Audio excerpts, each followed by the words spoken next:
విషయం ఏంటంటే దైవస్థుతి. దైవస్థుతులు అంటే చెప్పాలి, దేవుని కుమారుడు. దైవము స్థుతుడు అనగా కుమారుడు. దేవుని కుమారుడుగా యేసుక్రీస్తు ప్రభువు 2025 సంవత్సరాల క్రితం ఈ భూమండలం మీదకి వచ్చినప్పుడు ఎన్నో పర్యాయాలు శాస్త్రులు, పరిసయ్యులు, సదుకాయులు, ధర్మశాస్త్రోపదేశకులు ఇంకా తిరుగుతున్నారు పిల్లలు.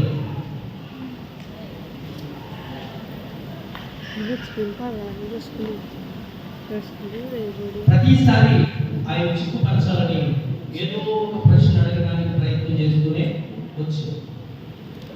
ఆయన చిక్కులు పెట్టే ప్రయత్నం చేస్తూనే వచ్చారు. కానీ నేటి నాట్యకాలంలో చదివిన పాఠాలలో ప్రభువారు ప్రశ్నలు అడుగుతున్నారు. ప్రభువారే ప్రశ్నించే వారిని అడుగుతున్నారు.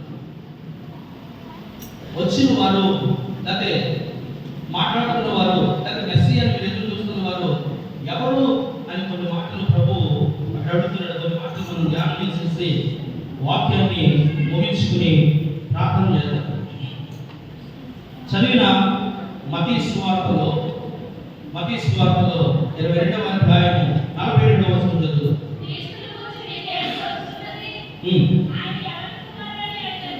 ఎవరు అడుగుతున్నారు? ప్రభువారే అడుగుతున్నారు. అంటే ఇంతవరకు వారు ప్రశ్నలు వేసి ఏదో రకంగా చిక్కులు పరచాలి, ఏదో రకంగా తప్పు పట్టాలి అని కొంచెం ముందు ప్రయత్నం చేస్తూ వచ్చారు. కానీ ఈ సందర్భాల్లో ప్రభువారి వారి ప్రశ్నలు అడుగుతున్నారు. క్రీస్తు అని గొప్పగా చెప్పుకుంటున్నారు కదా, మెస్సీ వచ్చి మాకు రక్షణ ఇస్తాడని, మెస్సీ కోసం మేము ఎదురు చూస్తున్నాం అంటున్నారు కదా, అసలు ఆయన ఎవరు కుమారుడని మీరు అనుకుంటున్నారు? అసలు ఆ దైవస్థుడు ఎవరని మీరు అనుకుంటున్నారు అని ప్రభు అడుగుతున్నప్పుడు మరి చెప్తున్న సమాధానం దావీదు కుమారుడు. దావీదు కుమారుడైతే దావీదే ఆయన ప్రభు అంటున్నాడు కదా. చదివిన ఉత్తర ప్రత్యుత్తర సంకీర్తనలో మొదటి వచనం అదే కదా. ప్రభు ఇది దావీదు రాసిన కీర్తన మొదటి వచనంలో ఏమని చెప్తున్నాడంటే, ప్రభువు నా ప్రభువుతో సెలవిచ్చిన వాక్కు, నేను నీ శత్రువుని పాదములకు పీఠముగా చేయు వరకు నా కృపాసనంలో కూర్చుండు. యెహోవా నీ పరిపాలన నడుమును సీయోనులో నుండి సాగ చేయించున్నాడు. నీ శత్రువుల మధ్య నీవు పరిపాలన చేయి. ఎవరు చెప్తున్నారు ఈ మాటలు? దావీదు ఆత్మవశుడై ఈ కీర్తన రాస్తున్నాడు. ఈ కీర్తన రాస్తున్న మొదటి వచనంలోనే ఆయన ప్రభువుని సంబోధిస్తున్నాడు. ప్రభువు నా ప్రభువుతో చెప్పిన మాట, ప్రభువు నా ప్రభువుతో చెప్పిన మాట, ప్రభువు అనగా తండ్రి కుమారుడితో చెప్పిన మాట ఏమిటి అంటే, ఏమిచ్చిన సెలవిచ్చిన వాకంటే, నేను నీ శత్రువుని నీ పాదముల కింద ఉంచుతాను అని ఆయన ప్రభు అని చెప్తున్నాడు. ఆయన తండ్రిని చెప్తున్నాడు. ఆయనే కుమారుడు అని చెప్తున్నాడు. మరి ఇంకా దావీదు కుమారుడు ఎలా అయ్యాడు? దావీదు గోత్రంలో పుడతాడని చెప్పిన మాట నిజమే, కానీ దావీదు కుమారుడు కాదు. మరియు కుమారుడు అనబడతాడు, కానీ మరియు కుమారుడుగా ఉండిపోడు. దైవ కుమారుడు, దేవుని కుమారుడు. ఎందుకు అంటే కన్యక ప్రత్యేకంగా గర్భము ధరించి కన్న కుమారుడు కనుక, పురుష స్త్రీ ఆ సంభోగం వల్ల పుట్టినవాడు కాదు కనుక, పరిశుద్ధాత్మ అనే దేవుని వల్ల ఈ భూమి మీదకి వచ్చాడు కనుక ఆయన దేవుని కుమారుడు, దైవసుతుడు. ఈ విషయం గ్రహించిన దావీదు ఎన్నో సంవత్సరాల క్రితమే ప్రవచిస్తున్నాడు. ప్రభువు ఆ ప్రభుతో చెప్పిన మాట శత్రువులను పాదముల కింద ఉంచుతానని. మరి ఎలా దావీదు కుమారుడు అయ్యాడు అని ప్రభు ఇక్కడ ప్రశ్న అడుగుతున్నాడు. దావీదు అదే మాట సమూయేలు 2వ గ్రంథంలో ఎప్పుడో ఆ మాట చెప్పాడు. చదువుదాం.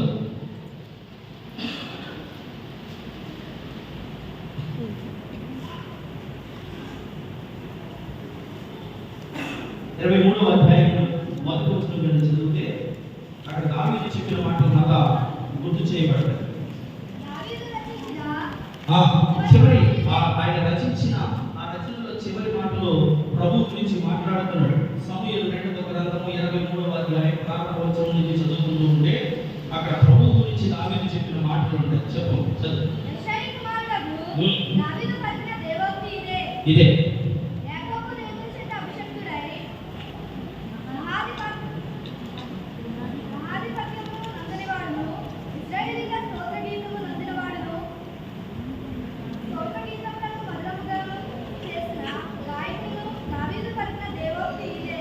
యెహోవా ఆత్మ నా ద్వారా పలుకుచున్నాడు, ఆయన వాక్కు నా నోట ఉన్నది. ఇశ్రాయేలీయుల దేవుని సంరక్షించున్నాడు, ఇశ్రాయేలీయులకు ఆశ్రయ దుర్గమువాడు నా ద్వారా మాట్లాడుచున్నాడు. మనుషులను ఏలునొకడు పుట్టును, అతడు నీతిమంతుడై దేవుని యందు భయభక్తులు కలిగి ఏలును. చాలు. మనుషుల్ని ఏలునొకడు పుట్టును, మనుషుని సరే నేను మళ్ళీ చదువుతాను, విన్నాం. అందరూ తీసుకుని బైబిల్.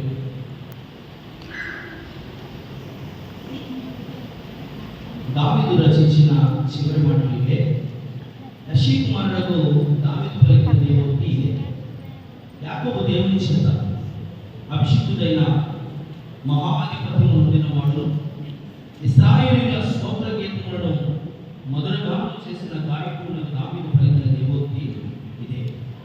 యెహోవా ఆత్మ నా ద్వారా పలుకుచున్నాడు. చూడండి, దేవుని ఆత్మ చేత రాసిన మాట గురించి కదా ముందుగా ఈ సమూయేలు గ్రంథంలో దావీదు చెప్తున్న మాట. యెహోవా ఆత్మ నా ద్వారా పలుకుచున్నాడు, ఆయన వాక్కు నా నోట ఉన్నది. ఇశ్రాయేలీయుల దేవుడు శ్రమించుచున్నాడు, ఇశ్రాయేలుకు ఆశ్రయ దుర్గమగు వాడు నా ద్వారా మాట్లాడుచున్నాడు. మనుషులను ఏడువాడు ఒకడు పుట్టును, అతడు నీతిమంతుడై దేవుని యందు భయభక్తులు కలిగి ఏలును. మనుషులు ఏడువాడు ఒకడు పుట్టును, అతడు నీతిమంతుడై దేవుని యందు భయభక్తులు కలిగి ఏలును. ఎవరు అంటే కనుక ఆ తర్వాత నా కుమారుడు సులోమోను అన్నాడా? దేవుడు నాతో పలికిస్తున్నాడు, దేవుని ఆత్మ చేత నేను మాట్లాడుతున్నాను, ఇది యెహోవా వాక్కు, నా మాట కాదు అని చెబుతూ రాజై పరిపాలకుడై ఇశ్రాయేలీయులను 12 సంవత్సరాలు ఏలిన వాడై ఉండి తన తర్వాత పరిపాలించే పరిపాలకుడు గురించి, ఆ దైవసతుల గురించి దేవుని కుమారుడు ఎందుకు అక్కడ ఒక మాట నీవు నేను ఆలోచిస్తే అతడు నీతిమంతుడై అంటున్నాడు. వాక్యం ఏమి చెప్తుంది తెలుసా? నీతిమంతుడు లేడు, ఒక్కడు ఈ భూమి మీద పుట్టిన మానవుల్లో నీతిమంతుడు లేడు, ఒక్కడు లేడు. జన్మతా పాపి అయిన మనిషి కర్మతా పాపిగా ఉన్నాడు. ఒకవేళ మరణంలో కూడా పాపము లేకుండా మరణిస్తే, క్షమాపణ పొంది మరణిస్తే నిత్యజీవానికి వెళ్తాడు. ఎందుకంటే జన్మ కర్మ పాపాన్ని తీసివేసిన వాడు ప్రభువే, ఆ పాపం లేకుండా పుట్టినవాడు ప్రభువే. నీతిమంతుడుగా పుట్టాడు. నీతిమంతుడు ఒక్కడు లేడు మానవుడు, కానీ ఈయన పుట్టినవాడు నీతిమంతుడు, పవిత్ర జన్మ కలిగిన వాడు, పరిశుద్ధాత్మ చేత గర్భంలోనికి వచ్చినవాడు. ఆయన జన్మలో పాపం లేదు, నీతిమంతుడు. 33.5 సంవత్సరాల జీవిత చరిత్రలో ఏ మచ్చ కనిపించుకోకుండా ప్రపంచానికి నేటి వరకు సవాలు ఇచ్చిన పరిశుద్ధుడు. అందుకే దావీదు ఆత్మవశుడై చెప్తున్నాడు, నీతిమంతుడు ఒకడు అతడు నీతిమంతుడే. మనుషులను ఏలుకోవడం పుట్టును, అతడు నీతిమంతుడే. దేవుని యందు భయభక్తులు కలిగి ఏలును. ఈ దైవశుద్ధులు ఏం ఇవ్వబడింది అంటే కనుక దావీదు చెప్తున్న ప్రవచనంలో అధికారము ఇవ్వబడింది. ఏది అధికారము ఇవ్వబడింది? దావీదు వ్యక్తిగతంగా చెప్తే, దేవుని ఆత్మ చేత కాకుండా వ్యక్తిగతంగా చెప్తే, నా తర్వాత నా కుమారుడు రాజు ఉన్నాడు, ఆ రాజుకి అందరూ లోబడండి, ఆ రాజు చెప్పినట్టు వినండి, నా మాటకి ఎలాగైతే గౌరవించారో, నా మాటను నమ్మి ఎలాగైతే ఇంతకాలం ఉన్నారో, అలాగే నా కుమారుడు కూడా ఆ వినయ విధేయతలు మీరందరూ చూపించాలని చెప్తాడు.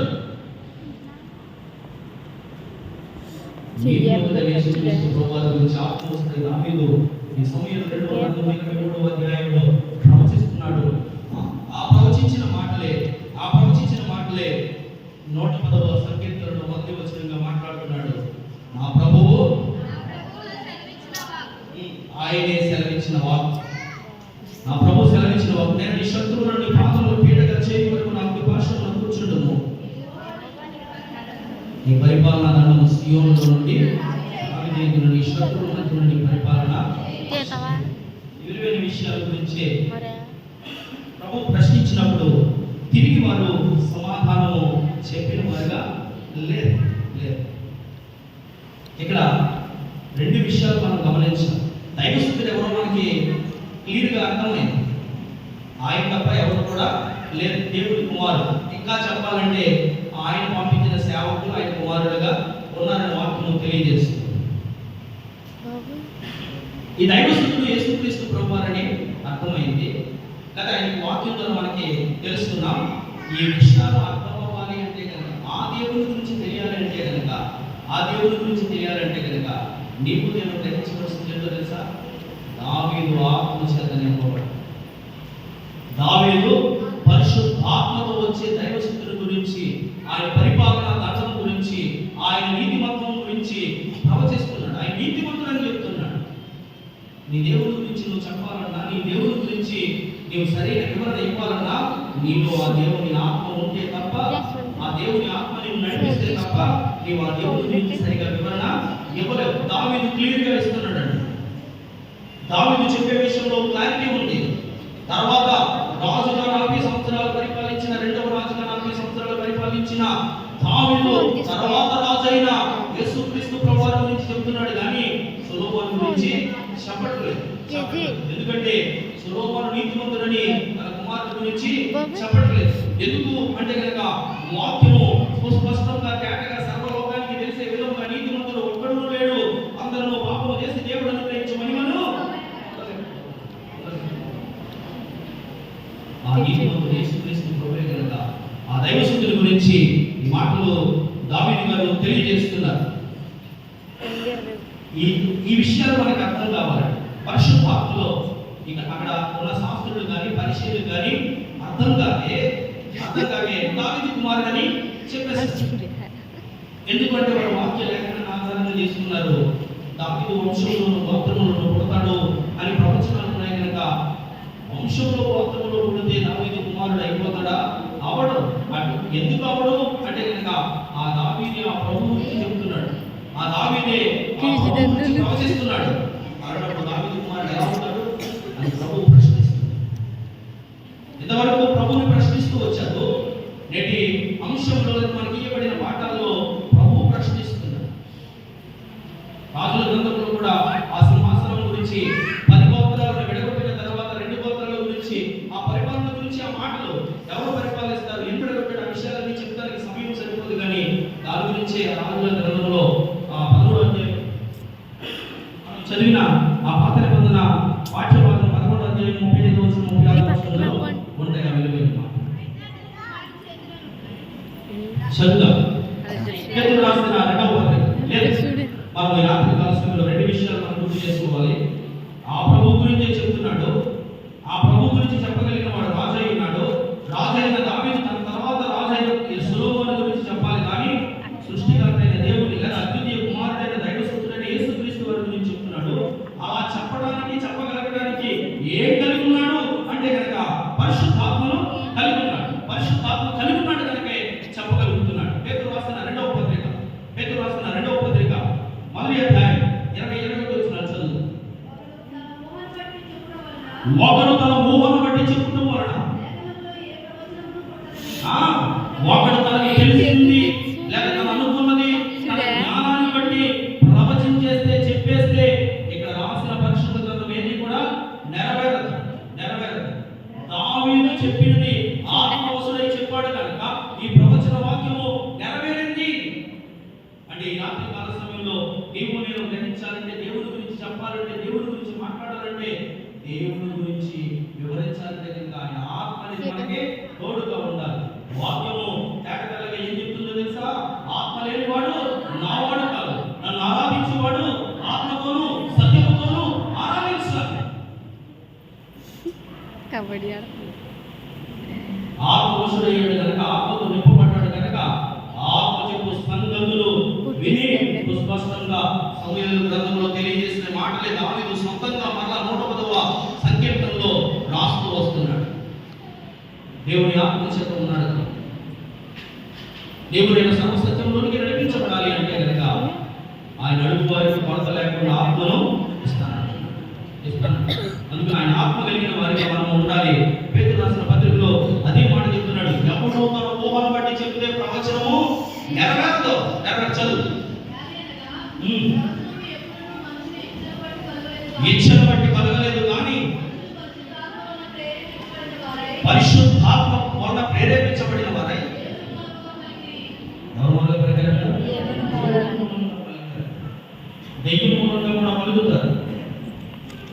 దెయ్యం కూడా మాట్లాడతారు.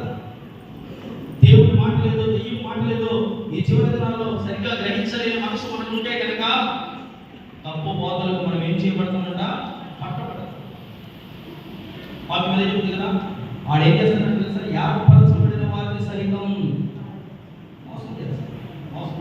అందుకు వాక్యం తెలిసిన వ్యక్తిగా ఉండాలి. నీవు వాక్యం నుంచి తెలియాలి అంటే కనుక పరిశుద్ధాత్మను నీకు బోధించు. శిష్యులు కేకేసి భూమి అభివృద్ధి మొదలుకొని మరుగైన సంగతులు మీకు బోధిస్తాను రండి అంటున్నాడు ప్రభు. నీకు అర్థం కావాలి అంటే కనుక ఆయన బోధకు చెవి ఉండాలి. ఆత్మ చెప్పే సంగతులు చెవి కలిగి వినగలిగే వ్యక్తిగా ఉండాలి. అప్పుడు నీకు ప్రశ్నించే వారికి ఆత్మవశమైన దేవుని వివరణ నీవు ఇవ్వగలదు. లేకపోతే ఒకడు ఓవర్ బట్టి చెప్తే ఏది నెరవేరదంట. చదువు మత్తయి సువార్త 16వ అధ్యాయం 11వ వచనం పఠించు. శిష్యులను ప్రభు అడుగుతాడు, నేను ఎవరు అనుకుంటున్నాను? ఇలాగ శాస్త్రులు పరిశీలన గురించి ప్రశ్నించి ఎవరి కుమారుడు అనుకుంటున్నారు? దావీదు కుమారుడు అని చెప్పారు కదా. మళ్ళా శిష్యులకు ట్రైనింగ్ ఇస్తూ 3.5 సంవత్సరాలు ఆయన దగ్గర ఉన్నారు కదా. వెళ్ళిపోయే గడియలు వస్తున్నప్పుడు జనంలోకి వెళ్తున్నారు. ప్రజల్లోంచి ఇప్పుడు దాకా మీరు ఉండి వచ్చారు. ఇప్పుడు మనం చేస్తున్న అద్భుతాలను బట్టి, ఆశ్చర్య కార్యాలను బట్టి, మనోదలను సూచి క్రియలను బట్టి, నా బోధనను బట్టి, ఈ ప్రసంగాలను బట్టి అసలు ప్రజలేమనుకుంటున్నారు? ఎందుకంటే ఎల్లప్పుడూ నాతో ఉండలేదు. నేను కొండ మీద ఉన్నప్పుడు మా ప్రాంతంలో పడుకుంటున్నారు, లేదా ప్రసంగం చేస్తున్నారు, రొట్టెలు తెస్తారు, ఊళ్ళోకి వెళ్తున్నారు. ఊళ్ళో సమాచారం అంతా మీకు తెలుస్తుంది కనుక ప్రజలేమనుకుంటున్నారు ప్రశ్నిస్తున్నాడు. శిష్యులు ప్రశ్నిస్తున్నాడు. చదవండి.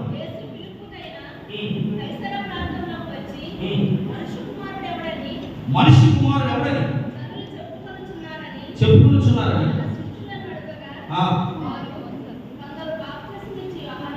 కొందరు బాప్తిసం ఇచ్చి యోహానుని,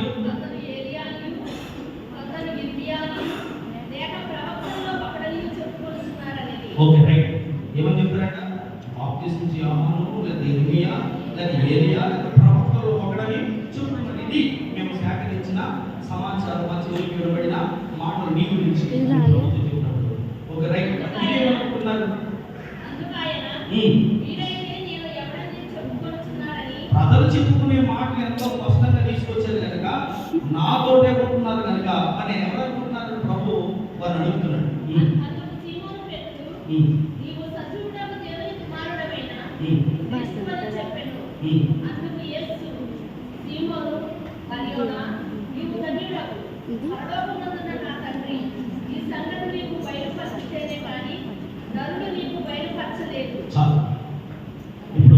ఇప్పుడు ఎవరు బయలుపరిచారన్న వ్యక్తులకి నరులు చెప్పిన మాటలు సుస్పష్టంగా చెప్పేశాడు తీసుకొచ్చి. తర్వాత వ్యక్తిగతంగా నీ ఒపీనియన్ ఏంటి, లేకపోతే నువ్వేమనుకుంటున్నావు, లేకపోతే మీరేమనుకుంటున్నారు అని అడిగినప్పుడు తన వ్యక్తిగతంగా చెప్పలేదండి. వ్యక్తిగతంగా చెప్పాడా? నువ్వు చెప్పింది నీ సొంతంగా చెప్పలేదు. ఈ మాట పరలోకమందున్న తండ్రి నీకు బయలుపరచాడు. పరలోకమందున్న తండ్రి నీకు బయలుపరచాడు కనుక ఈ మాట నీవు చెప్పగలుగుతున్నావు. అందుకే ప్రకటన తెలుసా? ఆత్మ చెప్పు సంగతులు ఆత్మ చెప్తూ ఉంటాడు. సర్వసత్యంలోకి నడిపించబడాలంటే ఆత్మ చెప్పే సంగతులు చెవు నుండి వినాలి. చెవు నుండి వినలేని వ్యక్తిగా ఉంటే కనుక ఆత్మ చెప్పే సంగతులు నీకేమి అర్థం?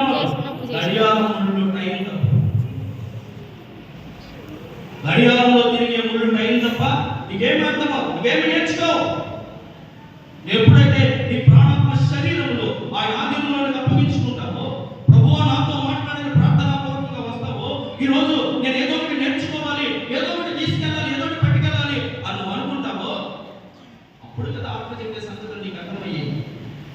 ఇది ఎక్కువ భారం పెట్టాలి, ఇచ్చినట్టావా, లేదా స్వీట్లు అంటావా, ఈ కవర్ సరిపోద్దా, నాకు ఆయన పేపర్ తీసుకుంటావా, అది బాహ్యమైన సంగతుల గురించి సిద్ధపడుతున్నాను. నీ ఆత్మ చెప్పే సంగతులు ఎప్పుడు తెలుసుకుంటావు? నీ ఆత్మ నశించిపోకూడదని, నీ ఆత్మ నరకంలోకి వెళ్ళిపోకూడదని, దేవుని దగ్గరికి వెళ్ళవలసిన ఆత్మ నిత్య నరకంలో నిరంతరం కాలిపోకూడదని మరొక అవకాశం ఇచ్చి, ఎక్కడ ఇద్దరు ముగ్గురు కూడి ఉంటే వారి మధ్యన తప్పక ఆత్మ రూపిగా ఆదరణకర్తగా ఉంటానని సెలవించిన దేవుడు కదా ఈ చెప్పే సంగతులు. ఆత్మ చెప్పే సంగతులు మనకు అర్థం అవ్వాలంటే ఆత్మ మనలో రావడానికి కావాలి. పరిశుద్ధాత్మ మనం కలిగిన వారిగా ఉండాలి. అది ప్రత్యేకంగా వస్తుందా? అది వచ్చినప్పుడు ఏమన్నా ఊగిపోయి తూలిపోతామా అంటే కాదు. మనందరం కూడా మనలో అందరికీ పరిశుద్ధాత్మ ఉంటాడు. ఎప్పుడైతే నువ్వు రక్షణ బాప్తిస్మం ఎప్పుడైతే మారు చెందావో అప్పుడు పరిశుద్ధాత్మ నీలోనే ఉంటాడు. పరిశుద్ధాత్మ ప్రత్యేక ఎక్కడో ఉండిపోయి రాడు. అది రండి రండి అంటే కనుక మనలో అప్పుడే రాడు, మళ్ళీ వెళ్ళిపోడు. ఆయన ఎల్లప్పుడూ మీతో ఉంటానన్న, ఎల్లప్పుడూ మీతో ఉంటానన్న ఆయన మళ్ళీ వచ్చి వెళ్ళిపోయే దేవుడు కాదు. ఉన్న దేవుడిని గొప్పపరిచే వ్యక్తిగా ఉంటే కన్నీరుగా బాధపడుతూ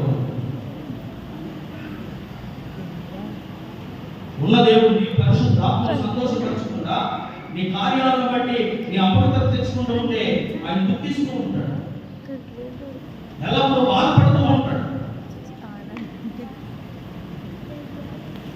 అంటే పరిశుద్ధాత్మలు ఆనందించాలన్నా, ఆత్మ చెప్పే సంగతులు నీకు అర్థమవ్వాలన్నా నీ క్రియలు మార్చుకోవాలి. నీవు ఆత్మ చెప్పే సంగతులకు, వాక్యానికి లోబడాలి. ఆత్మ చెప్పే సంగతులు వివేచించే వ్యక్తిగా, నేర్చుకునే వ్యక్తిగా నీవు ఉండాలి. అప్పుడు కదా నీకు అర్థమయ్యేది, అప్పుడు కదా పరిశుద్ధాత్మను ఆనందించేది. ఒకవేళ ఆత్మ నాలో లేదు అనుకుంటే కనుక, ఒకవేళ దావీదు వలె 51వ సంకీర్తనలో దావీదు చెప్తున్నాడు కదా, నీ ఆత్మ నా దగ్గర నుండి తీసివేయవద్దు, నీ రక్షణ మరలా నాకు దయచేయి, మరణమైపోయిన నీ పాప శరీరాన్ని ఇసోపుతో కడుగు, మురికైపోయిన నా బ్రతుకుని వెంగు కంటే తెల్లగా మార్చు. దావీదు బెత్షెబాలో పాపం చేసినప్పుడు ప్రార్థన చేస్తున్న 51వ సంకీర్తనలో లాగా నీ జీవితంలో కూడా నీ అంతరంగంలో, నీ వ్యక్తిగతంగా సీక్రెట్ గా ఉన్న జీవితాన్ని దేవుని ఎదుట ఒప్పుకుంటే కనుక దేవుడు శుద్ధి చేస్తాడు. వాక్యం ఒప్పుకుని విడిచిపెట్టేవాడు కనికరింపబడతాడు. కప్పుకునేవాడు ఏమంటుంది తెలుసా? కప్పుకునేవాడి గురించి డైరెక్ట్ గా దేవుడి కొనేషన్ అంటే తెలుసా? వేశ్యకైన పరలోకంలో స్థానం ఇస్తాను, కానీ నీ వేషధారణ బట్టి నీకు రాజ్యంలో చోటు లేదు. వేషధారణ చలామణి అయిపోవచ్చు, కానీ దేవుడి న్యాయపడి మీద నిలబడినప్పుడు, ఇదిగో పరిశుద్ధాత్ముడుగా నీతో మాట్లాడినప్పుడు చెవినిచ్చావా? ఇదిగో ఆత్మ చెప్పు సంగతులని నీ హృదయంలో, నీ సీక్రెట్లని నేను మాట్లాడినప్పుడు ఏమన్నా విడిచిపెట్టడానికి ప్రయత్నం చేసావా? ఇక నీ గుండెని బండరాయిగా చేసుకుని ముందు నేర్పోయే విశ్వాసంగా మిగిలిపోయి వేషధారిగా ఉండిపోయావు తప్ప పశ్చాత్తాపంతో నా పాదాలు కడిగిన అనుభవాలకు వచ్చావా? అని ఈ సంవత్సర కాలం మండల దీక్షలో చదువుతున్న ఈ కూటాలను బట్టి మనం ప్రశ్నిస్తే ఏం చెప్పగలం? ఆయన చెప్పుకుంటారు, మన దగ్గర ఏమైనా ఉందా?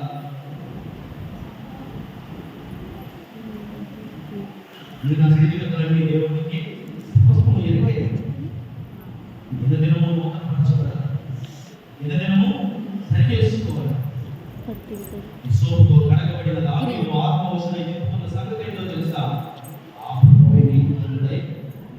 సీయోనులో నుంచి తన పరిపాలనలందరినీ సాగజేస్తాడు.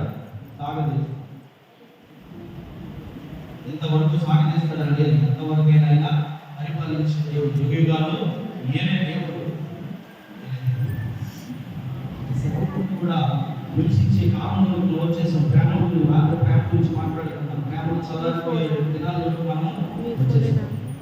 వాక్యము నీ ఎదుట క్లియర్గా నెరవేరబడుతుందో నువ్వు గ్రహిస్తున్నావో లేదో. నీకు ఎవరో ఫోన్ చేయగలిగిన బయట దేశాల నుంచి మన పిల్లలు అనేక మంది ఉన్నారు. మన సంఘ బిడ్డలు, మన కుటుంబీకులు అనేక మంది కోరికలో ఉన్నారు, బహ్రెయిన్లో ఉన్నారు, మస్కట్లో ఉన్నారు, దుబాయ్ ఎవరెస్ట్ ఉన్నారు. అందరూ ఫోన్ చేసిన పరిస్థితి ఎలా ఉంది అని చెప్తున్నారు. ఈ పరిస్థితి ఎక్కడ ఉంది అంటే కనుక బైబిల్లో ఎప్పుడో చెప్పబడి, అక్కడ ముందు యుద్ధాలు జరుగుతాయి, పరుగులు జరుగుతాయి, భూకంపాలు వస్తాయి, దేశం మీదకి దేశం, రాజ్యం మీదకి రాజ్యము వెళతాయి. ఇవి కదా రాకడ గుర్తులు. పరుగులు వస్తాయి. ఒక టైంలో శ్రీలంకలో ఎటువంటి కరువు వచ్చింది, పాకిస్తాన్లో ఎటువంటి కరువు వచ్చింది, ఐథియోపియాలో ఎటువంటి కరువు వచ్చింది. మట్టిని అపరాధంగా చేసుకుని ఎండబెట్టుకుని అదే ఆహారంగా తిన్నారు వారు. మీకు తెలుసా? ఇశ్రాయేలు ప్రజల కింద సమృద్ధి ఉన్న కారణాన్ని బట్టి తాగి మనసు మదించి దేవుని మర్చిపోయేవారుగా ఉన్నారు. దేవుని మర్చిపోయి ఎంత గొప్ప రక్షణ నిర్లక్ష్యం చేస్తే ఈ సంవత్సర కాలంలో 40 రోజులు ఆరాధించుకునే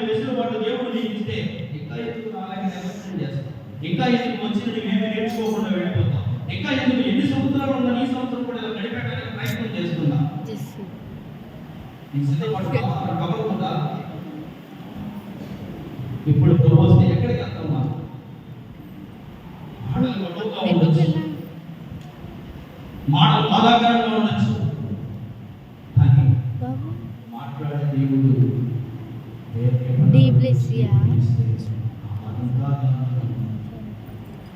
అగ్ని ఆరక పురుగు చావక నిరంతరం యాతన పడే స్థలంలోనికి వెళ్ళిపోతే ఆ తలముని బుద్ధి చేసుకుంటే ఈ దారిద్రమైన మనం కూడా ఆ నరకంలోకి వెళ్ళిపోయే పరిస్థితి లేదు.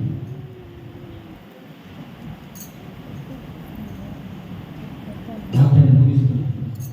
ఒత్తిడి పోయే మనం నిద్ర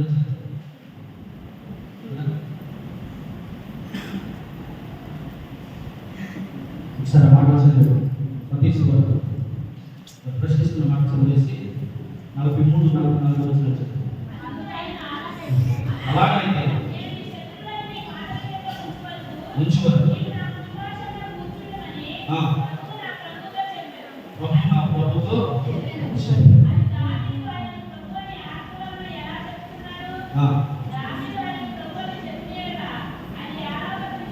దావీదే ప్రభు చెప్తున్నప్పుడు ఎలా కుమారుడు నా కుమారుడే ఆ తర్వాత రాజు చెప్తారు కదా. ప్రభు చెప్తున్నాడు. ప్రభు అంటే అందరికీ యజమాని. ఆయన యజమాని చెప్పినప్పుడు దావీదు తప్పడు కదా. దావీదు కుమారుడు ఎలా అవుతాడు? దావీదుకే యజమానుడు అని చెప్పినప్పుడు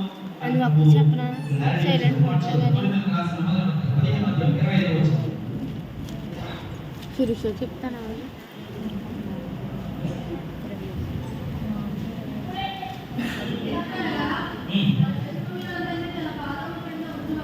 శత్రువులందరినీ బాధ కలిగి ఉంచువారు. శత్రువు అనేవాడు ఆడడానికి తల, శత్రువు తల ఇప్పుడు చెదగొట్టాడు. ఆడిస్తూ కూడా ఆడుతున్నాడు. ఇంకా పాదాల చేత వచ్చి పాదాల మీద ఉండేవారు కూడా ఆయన పరిపాలన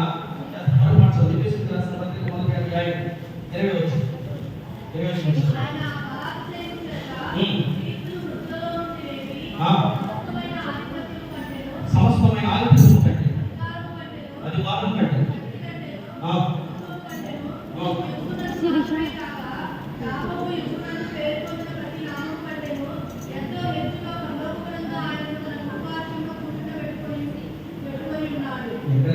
లోకములో ఆధిక్యం ఇచ్చి అందరికంటే అంటే ఎవరికి ఇచ్చారు అధికారం? యేసుక్రీస్తు ప్రభువారికి ఇచ్చారు. తండ్రి అధికారం ఇచ్చారు. తండ్రికి అధికారం ఇచ్చారు. అలాంటప్పుడు ఆయన దావీదు కుమారుడు ఎలా ఉన్నాడు? ఎంత అధికారం పొందుతున్న ఆయన దావీదు కుమారుడు ఎలా ఉన్నాడు? దావీదే చెప్పేస్తున్నాడు కదా, నాకు కూడా ప్రభు ఆయనే అని. దావీదు ఆత్మవశుడే చెప్తున్నాడు కదా.